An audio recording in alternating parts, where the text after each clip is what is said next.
for me now. I'm going to go and sign in. Let's see if this comes up in a minute.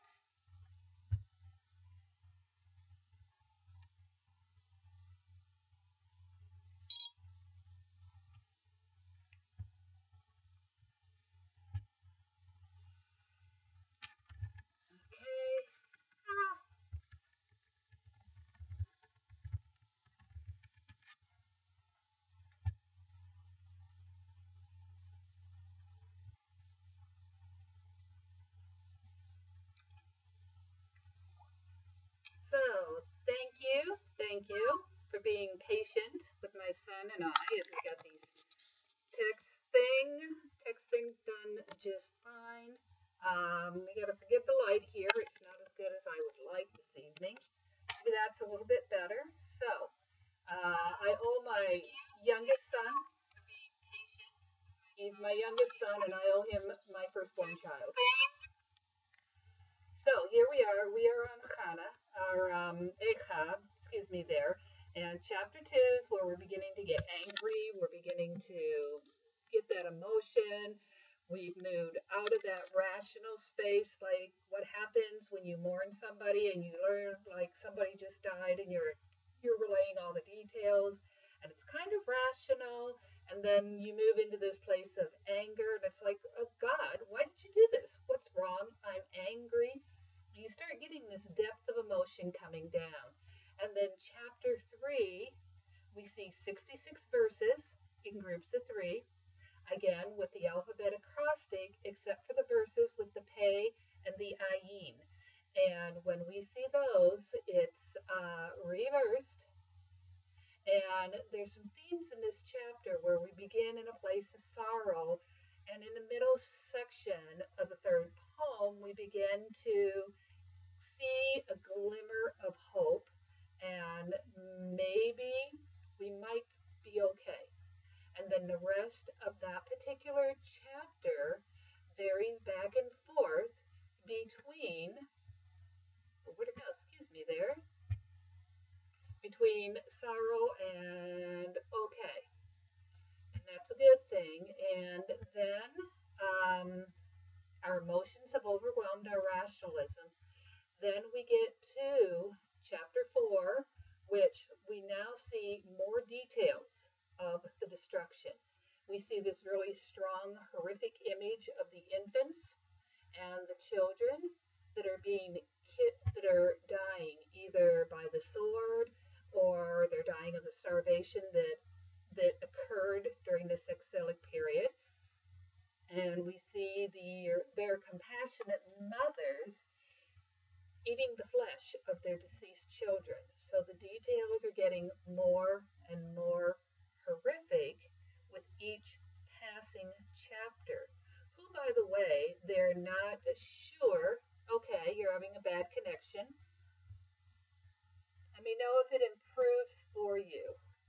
I believe I have it turned all the way up on my end. Let's try this. Okay, see if that's any better. I moved another button there. So the details are getting more and more horrific. And again, we see the reversal of the verses with the ayin and the pei, where once again our mouth is being put before our eyes. And out of our mouths come our pain, our grief, our intense sorrow. We blame God. We blame Israel. We hate our enemies. And we don't really have a focal point in this chapter 4 that is so much direction and so much destruction. It's like we are so overwhelmed by it that we can't even comprehend. And then we move into chapter 5 in the text, which is the final chapter.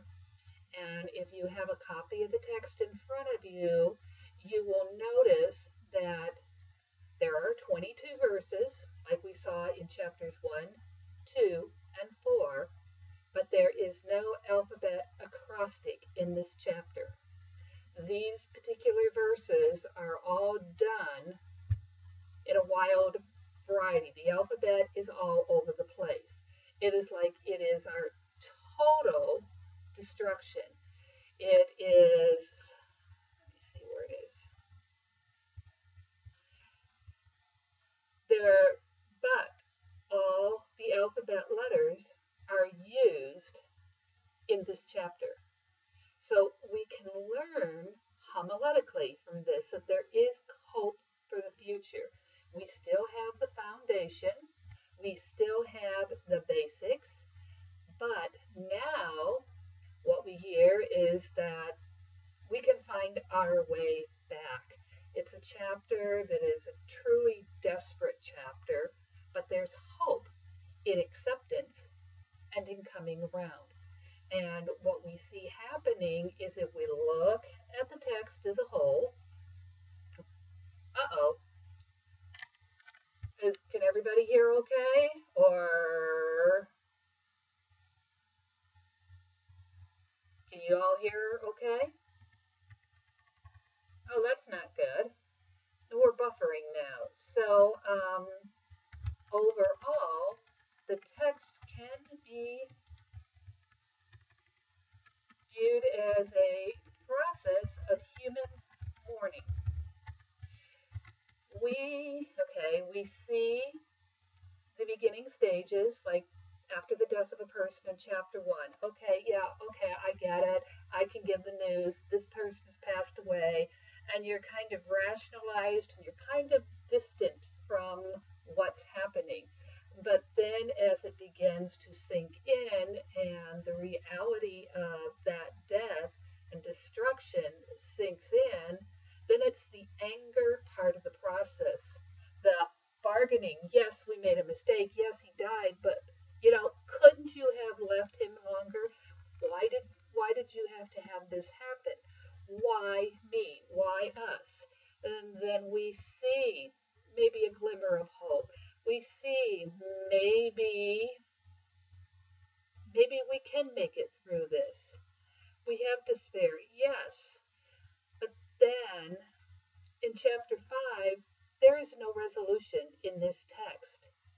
Instead, it's like we can accept. It doesn't mean we understand God. It doesn't mean that we agree with God, but we can come to a place of acceptance with our relationship with God. And thank you for being patient with us. So it's just you and I now, Ariella. So rather than do a Ma'ariv, let's do a really brief one where we kind of begin with like a barhu sort of space. And it is the weekday. So when we get to the Amida, the weekday Amida in the evening is a silent prayer.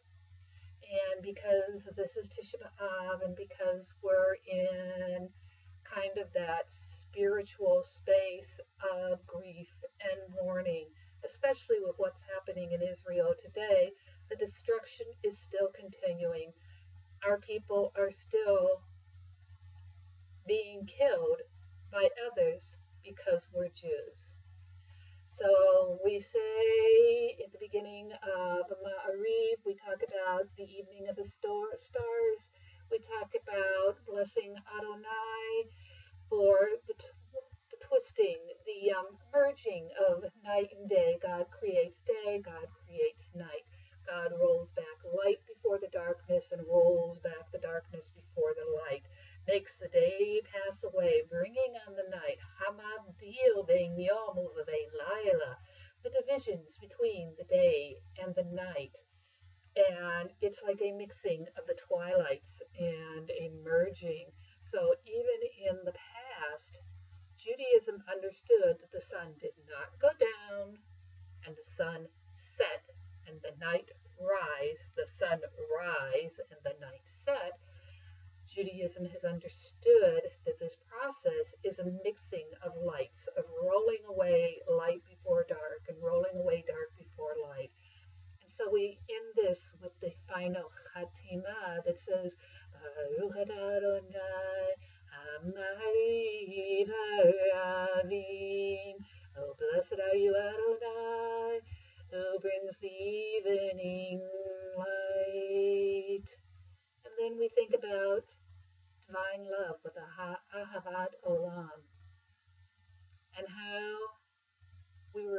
have the opportunity to reflect upon God's laws. We have joy in Torah. We have joy in the mitzvot, and they keep us, and we meditate upon them day and night, and God's love will never depart from us so long as worlds endure. And this is really important because when we're talking and chanting a text that is so destructive, the thought that God's love will never depart brings us that hope for the future. It gives us the ability to bring hope forward, and it's hope that has kept our people alive throughout time. And then we end with a Chatima, Baruch atah Adonai, Ohev Amo Yisrael. Blessed are you, Adonai, who loves your people, Israel. And then we talk about the Shema. We talk about hearing, listening on that deeper level. It's not just about, oh yeah, we hear in passing as God moves past us. We hear on a deeper level, a deeper sense. When God says, hear, O Israel, God is saying, listen up, listen up. I'm speaking to you. I'm here. Torah is not that far away. As Moses said, Torah, it's in our mouths. It is not so far away in the heavens that we can't get it. On Psalm 137, we talk about, since this text comes from the approximately 586 BCE, they attribute it to Jeremiah, but other scholars believe that there were 5 separate authors. I personally go with Jeremiah because the way the text is overall, the overall text to me indicates one author. And so we sing Song 137, by the waters of Babylon, where we lay down and there we wept, when we remember Zion, of the wicked carried us away, captivity required from us a song. How can we sing King Alpha's song in a strange land? Oh, may the words of our mouths and the meditations of our hearts be acceptable in your sight. And from exile, we come with redemption. We stand on the parted shores of history. We believe that what we were taught before we ever stood at Sinai's foot, that wherever we go, it is eternally Egypt. And we learn there is a better place, a promised land. The winding way to that promise passes through the wilderness. There is no way to get from here to there except by joining hands and marching together. And we see that happening through history. And so we sing, Mi chamocha be'elim Adonai, Mi chamocha nera b'kodesh, nora tehilot osef ela, melkutecha ra'u benecha bokea, yam lifnei Moshe, Ze'eli anuvimru, Adonai imlo, Ve'olam va'ed, Ve'ne'emar ki pada, Adonai Yaakov, Uglomai mid, Chazak mimenu, Baruch atah Adonai, El Yisrael. Who is like you among the gods, Adonai? We acknowledge that who is like you? Awesome, doing wonders. Your children saw your majesty, splitting the sea before Moses. This is our God, the people cry. Adonai will reign through all space and time. It is said, Adonai has saved the people of Jacob, redeems the weak from the mighty. Blessed are you, Adonai, who redeems Israel. redemption, we see that glimmer of hope for the future. From Psalm 30:12, you turned my mourning into dancing. You loosed my sackcloth. You girded me with gladness. And then we see the Hashkivenu. We need the shelter of peace that God gives us. We lie down in peace, Adonai our God. We rise again to life, and we ask that God spread over the world your sheltering peace. Direct us with your guidance and save us. Particularly now, protect and keep us, Israel, from enmity, illness, violence, want, and sorrow. Remove envy and recrimination from us. Shelter us in the shadow of your wings, because you are a protecting, redeeming God. You are God, our source of grace and mercy. So guard our going out and our coming in for life and peace, now and forever. Ufruz aleinu sukat shlomecha haba ugatanai shomer amo Yisrael ad. Spread over us your sheltering peace. Blessed are you, Adonai, who spreads the shelter of peace over your people. And instead of the Hatzi Kaddish, we'll move into the Amida, and we'll do a brief Amida and meditate on the chapters, the petitions, because in the weekday we do have the opportunity to ask for all that we want. And I will lead into this with a nidun, and then we'll just take a couple months of silence.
And together we sing, Oyavo Shalom Aleinu, Oyavo Shalom Aleinu, Oyavo Shalom Aleinu, V'yal Kulam.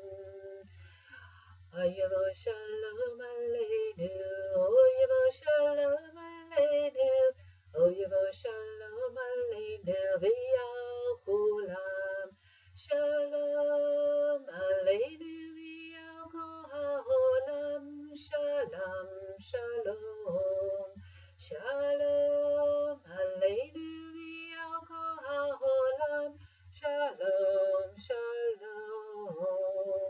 Oyavo Shalom Aleinu, Oyavo Shalom Aleinu, Oyavo Shalom Aleinu, V'yal Kulam. Oyavo Shalom Aleinu, Oyavo Shalom Aleinu, Oyavo Shalom Aleinu, V'yal Kulam. Salam Aleinu, V'yal Kol HaOlam. Salam, Salam.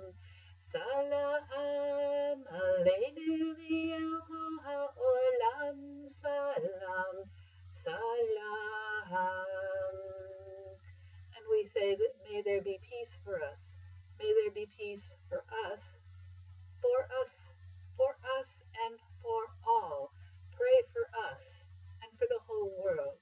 Shalom, peace. In Arabic, Salam.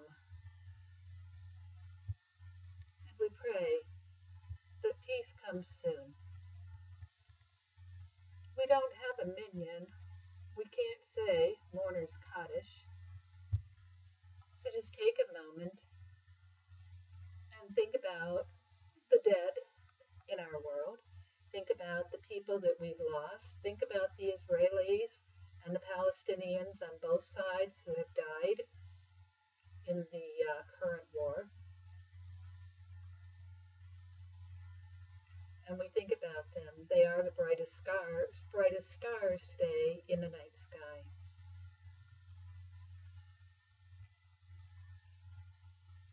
And now we will do the last chapter of Lamentations.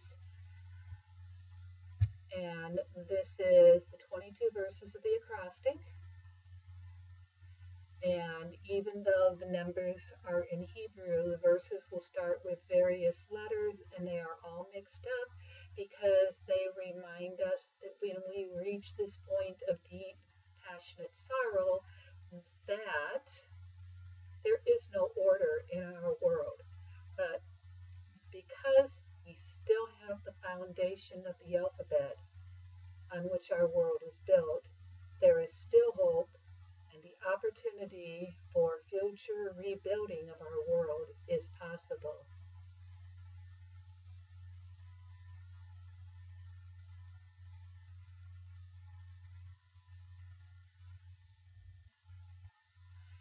Zachor Adonai Ma'ayalanu Adita Orei et Herfatenu. Remember, O Lord, what is come upon us. Behold, and see our reproach. Nechalatenu nechachalazarim, Bateinu lenachrim. Our inheritance is turned to strangers, our houses given to aliens. Yetov min hayinu va'ena v'imodenu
enough to eat. Avotenu chatu inam, anachnu onatachem savanu. Our fathers have sinned and are not. We have borne their iniquities. Avadim mashluvanu poregei miyadam. Servants rule over us, there is none to deliver us out of their hand. Benafshenu ninadi, achnenu mipnei cherev hamidbar. We get our bread with the peril of our lives because of the sword of the wilderness. Orenu kitanur nichmaru mipnei zalachot rahav.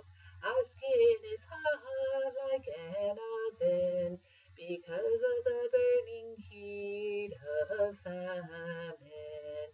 Nashim b'tzion inu bitulot be'arei Yehuda. They have ravished the women in Zion, the maidens in the cities of Judah. Sarim b'yadam nilu, panei zakeni lo nechadaru. Princes are hanged up by the hand, the faces of elders are not honored. Achorim tehon nasau, unarim be'etz kashalu. Our young men have borne the mill, and the children have stumbled under the wood. Zakeni shavatu bechorim minginatam. The elders have ceased to sit by the gate. The young men have ceased their music. Shabbat nisus libenu nefapach evel mecholenu. The joy of our heart has ceased, and our dance is turned into mourning. Nafla ateved roshenu, oinalanu kichatanu. The crown has fallen from our head. Woe unto us, for we have sinned. For hazeh hayat avelibenu, awele hashkul einenu. For this our heart is vain, for these things our eyes are dim. Ahat Zion, Sheshameim Shualim, Hilchuvo.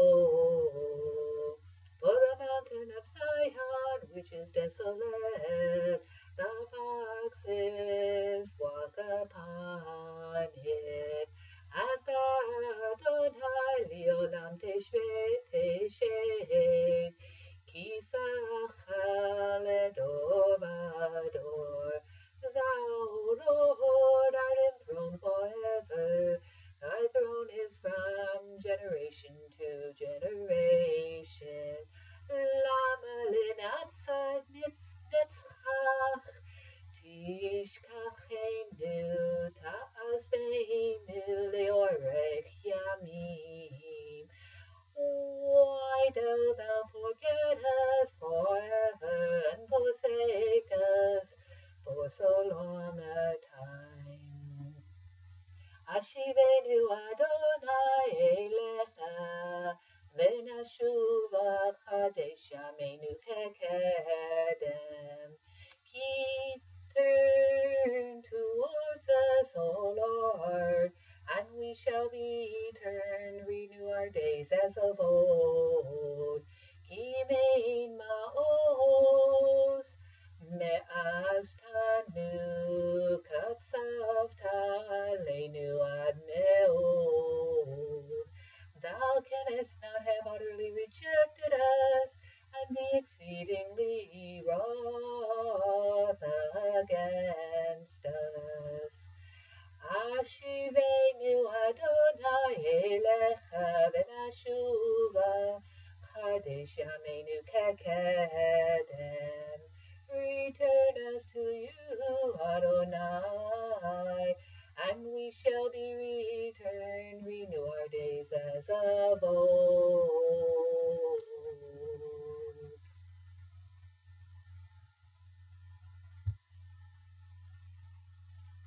And you note that verse 21 of this chapter is repeated, and that is because our rabbis teach us that we cannot end any text on a note of despair. And so, therefore, we repeat those words that we see in our liturgy after the Torah service. Ashivenu Adonai Elecha Venashuva Chadesh Yameinu Kekedem.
Yes, and I apologize for having gone over our time frame. Thank you for having stayed with me, Ariella. I hope this was enjoyable for you this evening, as well as we can say that Tisha B'Av would be enjoyable in the sense that I hope you've taken some learning away from this text this evening.